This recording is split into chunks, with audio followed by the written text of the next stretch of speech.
السلام عليكم ورحمة الله وبركاته. waxay noo soo dhacay hore teed la socoteen lesson 14 keeni aha kan waa 15 weeyaan marka waxa uu noqonayaa wax loo yaqaan bambati ama jiingada laga xiro hoosteeda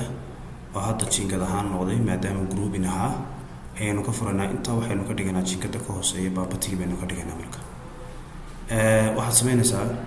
si marka group weeyaan oo wixii aad kan ka bedeshaa kana waa ka bedelmayaa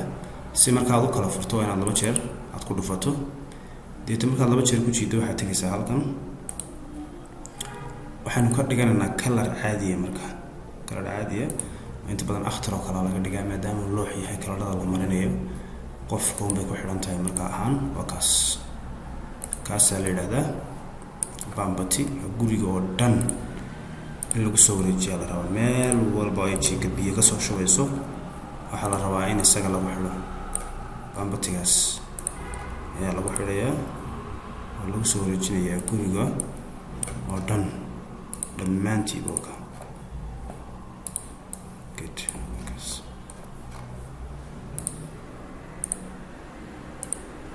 dhammaantii guriga saas lagu soo wareejinaysaa hada nooca doonto ka dhigo laakiin inta badan kaas la ka dhigaa hoosena jiingad buu noqday isagana waxaad ka dhiganay midabkii for example cadaankii baa ka dhigata doontid hadan cadaanka raadi hoosta oo dhan cadaan buu ka dhigan doonaa waa inuu saa u kala duwanaado marka jiingada saa loo eego waa inuu saa noqdo intaasi layla fahmay ayaan filayaa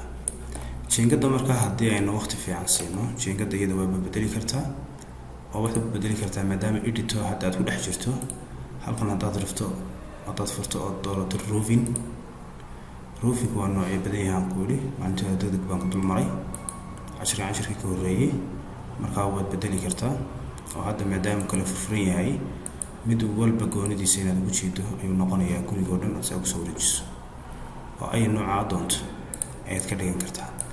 laakiin marka uu isku xiran yahay dul ilaa hoos ilaa meel walba hal mar aad ku shubaysaa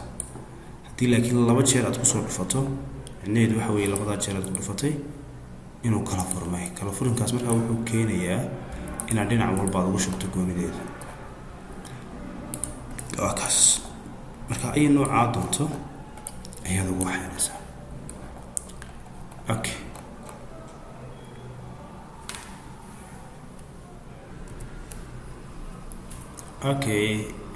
waxaa jira markaa mararka qaar in xaggan la isticmaalo wax qarnad loo yaqaano qarnadaasoo micnaheedu yahay in weji dheer loo sameeyo oo xaggan iyo xaggan biyaha u kala shubo haddii xaggan ijaga kaa xigto oo kale ama adiga laftirkaaga oo dhagax qor aad ku samaynayso ood kor u dalcanayso gurigaaga saad guryaha inta badan ku arki doonto labada nooc baa la isticmaalaa marka qaabka haddii aan isku dayo ama aan ku tuso waxaad samayn doontaa midpointigii baad raadinay gurigaaga ama qolkan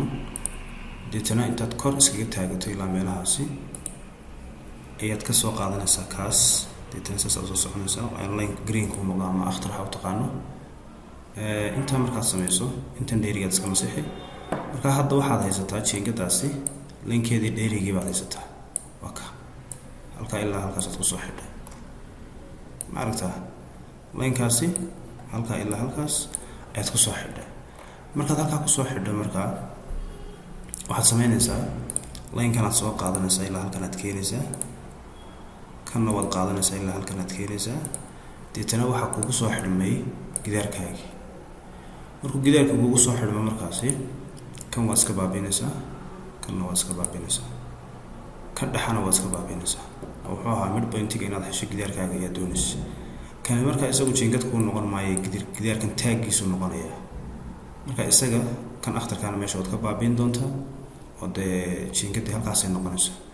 kanaad markaa offset ka saari doontaa jiingadaada oo jiingada ayaa offset laga saaraa 0.15 kii yaraa ayaad jiingada ka saari halkaasaad kii akhtarka ku shubi doontaa intan markaa xidho markaa intaad ka bilowday ilaa halkaa igu xidho kan ilaa iyo halkaa meelahaas ama halkan ilaa halkaaba ku xidho halkaasuu sax ku yahay waa kaa kan kalena intaad ka soo bilowday ilaa iyo halkaa ku xidho intaa markaasaa ugu xidha marka waxaad iska tiraysaa kow linekaas labo laynka kale, saddex laynka, afar laynka, kana waad iska tira doontaa. hadda maxaa meeshii jiingadii kale ka dhex muuqata, markaa isaga midabkiisa bedeli doontaa, midabkiisa ayaad kan hoose ka dhigi doontaa. aynu markaa sameyno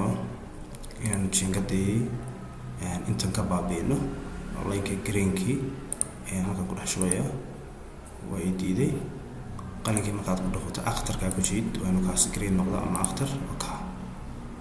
kanna gidaarka hoose umaynu dooranayna,